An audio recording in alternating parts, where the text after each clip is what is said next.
All right. Bismillahirrahmanirrahim. Assalamualaikum and a very good evening to Sir Mazli and all of my fellow friends. So today we are going to discuss regarding our topics. So we have five topics to be discussed today. So I might pass for the first topic to anyone who open to present it. So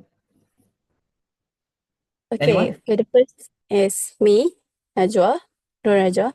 Okay, for my opinion is global trade and the problem of dumping. Global trade is a problem way to grow the economy. It help countries sell more products, focus on what they do best, and come up with new ideas. It also consumer more choice and better price. But even though open trade brings many benefits, it doesn't always mean and everyone play fair. One big problem is dumping. They happen when the company from other country sell their products at very low price, sometimes even lower than what it costs to make them, just to win over a market. While it seems good for consumer at first because they pay less, it can hurt local business badly. Company in the home country may lose money, cut job, or even shut down because they can't compete with the cheap imports.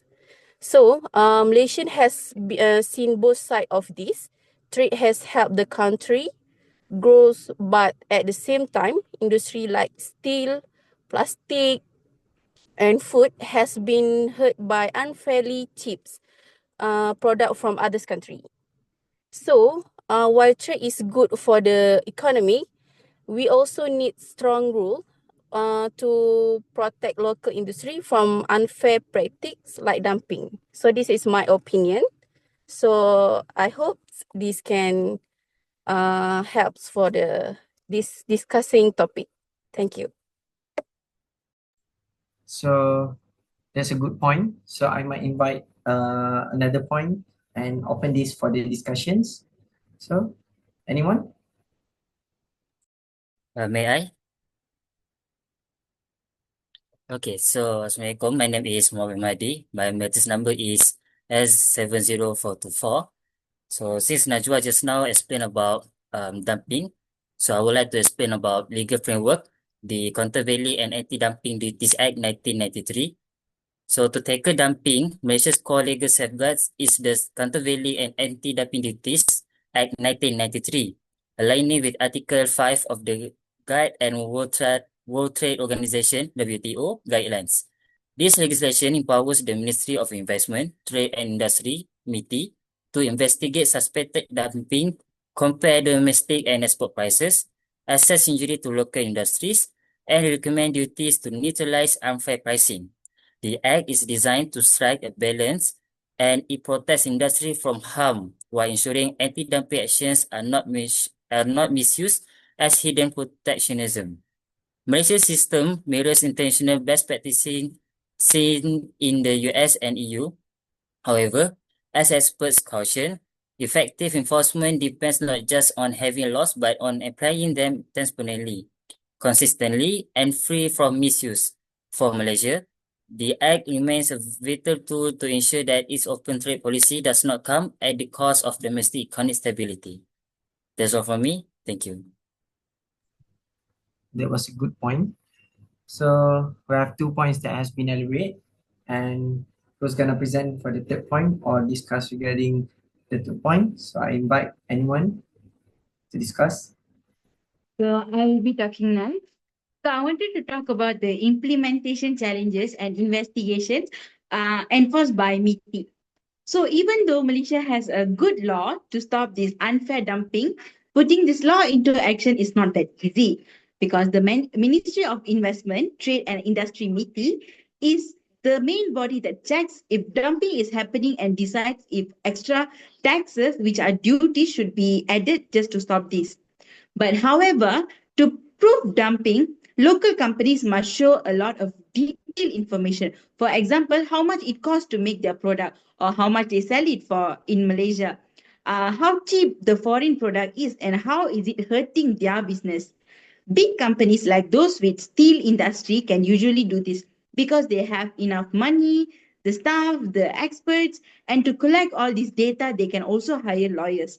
But small or medium-sized companies or businesses, SMEs, do not have this advantage. Many small businesses, they don't have extra money to hire trade experts or lawyers. They might not even have all the data they need to prove their case. For example, a small food factory might see a cheap frozen food flooding in the market, but they might not actually know how to gather this evidence or where to start to make this report. So another problem is time.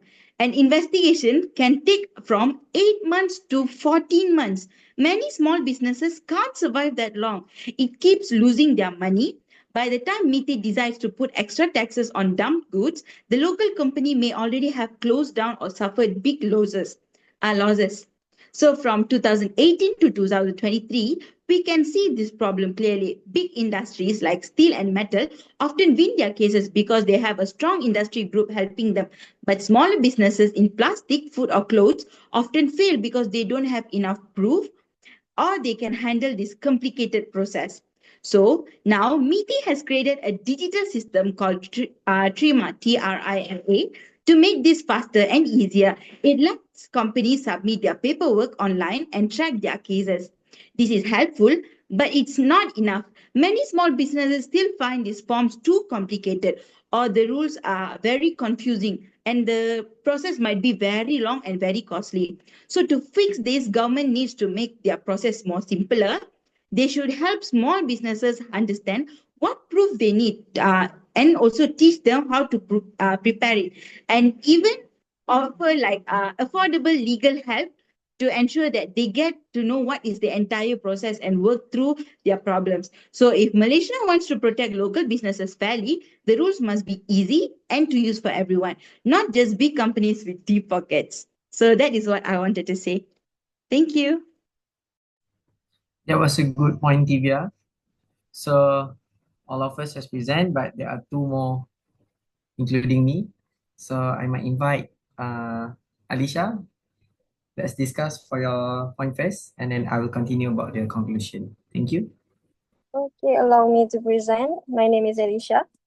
So I will talk about one big issue in Malaysia is anti-dumping system, which means the lack of the awareness and participation, especially among small and medium business or SME. So while some industry like steel have high awareness, around 78%, it's much lower in other sector. Only 34% of textile business and 39% in food products know about anti-dumping measure. That's a huge gap actually. So the problem is many SME don't have money, skill, or legal support to file a complaint or defend themselves. So most anti-dumping cases are filled by big company that can afford it. But even though smaller businesses often face the same risk, so this create an unfair system. One that mainly protect the powerful, but not everyone.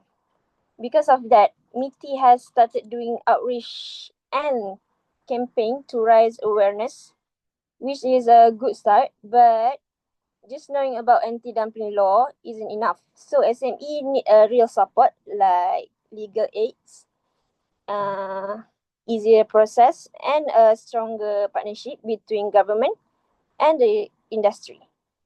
Only then can we make the system more balanced and make sure all business, big or small, are protected.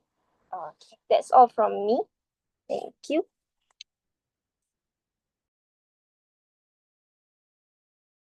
Okay, that was a good point, Alicia. So from my last discussion, as my point today, that we know Malaysia's anti-dumping system has protected for some industries, and this is because they have been collected nearly 500 million in duties from 2016 to 2024.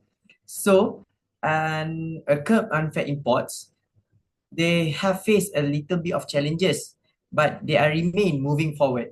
As we know, Malaysia must modernize its approach whenever the recommendations, including boosting the MITI's capacity with better funding and skill investigated.